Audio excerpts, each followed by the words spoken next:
प्रणाम मित्रों। टाइफाइड ये कई कई साल तक चलता है और ये बहुत धीमा बुखार है, लेकिन हमारे शरीर को ये तोड़ देता है। उसके लिए एक परीक्षित प्रयोग, मतलब 100% नहीं है मित्रों, लेकिन ऑन एवरेज इससे हमने देखा है कि 90% रोगियों को आशातीत परिणाम मिलते हैं। प्रयोग बहुत छोटा सा है, बस इसके साथ में आपको सरलता सहजता रखनी है।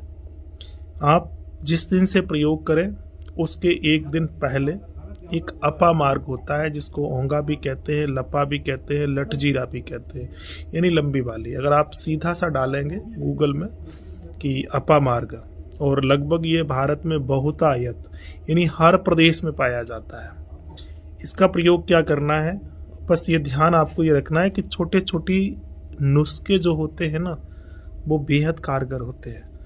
जहाँ पर बड़े बड़े, यानी कहते हैं ना कि जहाँ काम आवे सोई कहा करे तलवार, तो बहुत ऐसे रोग हैं जो बहुत सरलता और सहजता से ठीक होते हैं, लेकिन उसके अंदर आपकी खुद की सरलता सहजता और आपका विश्वास ही परिणाम देता है। तो एक दिन पहले, यानी जब से आप शुरू करें, अपामार्ग के पास जाएं, उसको निमंत्रण दें कि मैं कल से आपको अपने स्वास्थ्य के लिए, अगर आप रोगी नहीं जा सकता है तो रोगी का माँ या पिता या भाई, यानी उसके ब्लड रिलेशन का अगर निवेदन करके लाएगा तो ज़्यादा अच्छा है। यानी अब एक दिन पहले जाए, उसको निमंत्रण दे आए कि मैं कल अपने पिता पुत्र या भाई के लिए, उनके स्वास्थ्य को ठीक करने के लिए मैं आपको आमंत्रित करता हूँ। कल से हम आपका आशीर्वाद लेंगे और निवेदन करेंगे कि आप मुझे अपने औषधीय गुणों से इस बीमारी से निजात दिलाएं। अगले दिन पवित्र होकर के, यानी अपना नहा धो करके जाएं, पहले उसको प्रणाम करें। उसके 6 पत्ते, कितने? 6 पत्ते आप तोड़ के लाएं, साफ हों, अगर धुले नहीं तो ज़्यादा अच्छा है, उसको कपड़े से पोंछ लें। रोगी को चबाने के लिए दे दें सुबह खाली पेट। चबाने के तुरंत बाद उसको कंबल या रजाई, कंबल से अच्छा है रजाई। कंबल अगर आपको मिले तो जो हमारे यहाँ फौजी कंबल हुआ करता था ना, वो, आजकल के जो आ रहे हैं ना प्लास्टिक वाले, वो कदापि नहीं। कॉटन की अगर रजाई है तो सर्वोपरि है, सबसे अच्छा है। लेकिन दुर्भाग्य है कि अब रजाई हमारे देश में धीरे धीरे विदा हो गई और आने वाली पीढ़ी उसको भूल जाएगी। यानी वो चबा के लेट जाए, रजाई को ओढ़ ले, पसीना आ जाएगा, यही क्रम। और वो उस रजाई में 15-20 मिनट या आधे घंटे, अच्छा हो कि वो 45 मिनट तक कम से कम लेटा रहे उसी में। उसके बाद वो फिर धीरे धीरे अपने शरीर को निकाले, बाहर खुली हवा में न जाए, और 45-50 मिनट, घंटे 2 घंटे तो ज़्यादा अच्छा है। यही क्रम फिर शाम को करना है, खाली पेट शाम को, यानी सूर्यास्त से अगर पहले कर ले तो ज़्यादा अच्छा है। बाई चांस अगर लेट भी हो जाए तो चलेगा, लेकिन पत्ते आपको सूर्यास्त से पहले तोड़ने। कितने पत्ते? 6 पत्ते। ये 90% रोगियों पर अच्छा कारगर है, जिनको 4 साल 6 साल 10 साल पुराना टाइफाइड था।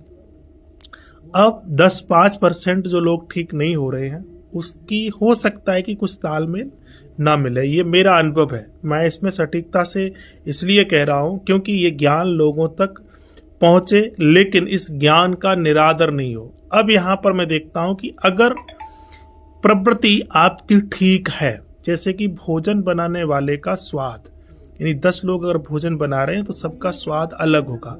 इसी तरीके से औषधि का जो प्रयोग करता है, यानी हर औषधि हर व्यक्ति के हाथ से कारगर काम नहीं करती है।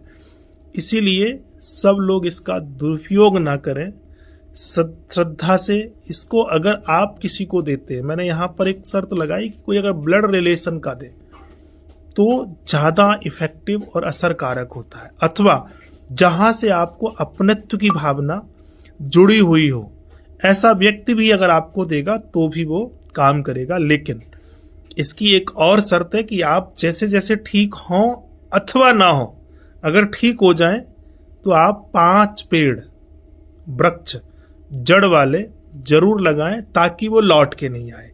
अगर नहीं लगाएंगे तो भैया अगली बार जब ये आएगा तो आपको 4 गुना। ऐसा मेरा अनुभव है। मैंने जिन लोगों को बोला और जिन लोगों ने शहरीकरण में है, शहर में है, नहीं मिल पा रहा है, तो जब पेड़ हम नहीं लगा पा रहे हैं तो हमें किसी भी पेड़ के पत्तों को तोड़ने का, उसकी छाह में बैठने का बिल्कुल अधिकार नहीं है। तो कम से कम 5 पेड़ आप अवश्य लगाएं, ठीक हो अथवा नहीं। अगर नहीं हो रहे हैं तो भी आप लगाएं ताकि आप फिर उसको महीने, 15 दिन, 2 महीने के बाद आप करा लें। इवन हमारे तो जिन लोगों को मैंने सजेस्ट किया है उन लोगों ने तो सिर्फ 1 माह के बाद जब पुनः टेस्ट कराया तो उनका नेगेटिव था। इसलिए ये प्रयोग आप सब लोग बड़ी धैर्यता और श्रद्धा के साथ में करिए। राधा रानी आप सब उनको ठीक करे। राधे। 5-10% लोगों को जिनको लाभ नहीं मिले वो कृपया हमें कमेंट में बताएं। मैं कोशिश करूंगा उसके बाद का जो दूसरा प्रयोग होगा वो मैं आप लोगों को बताऊं।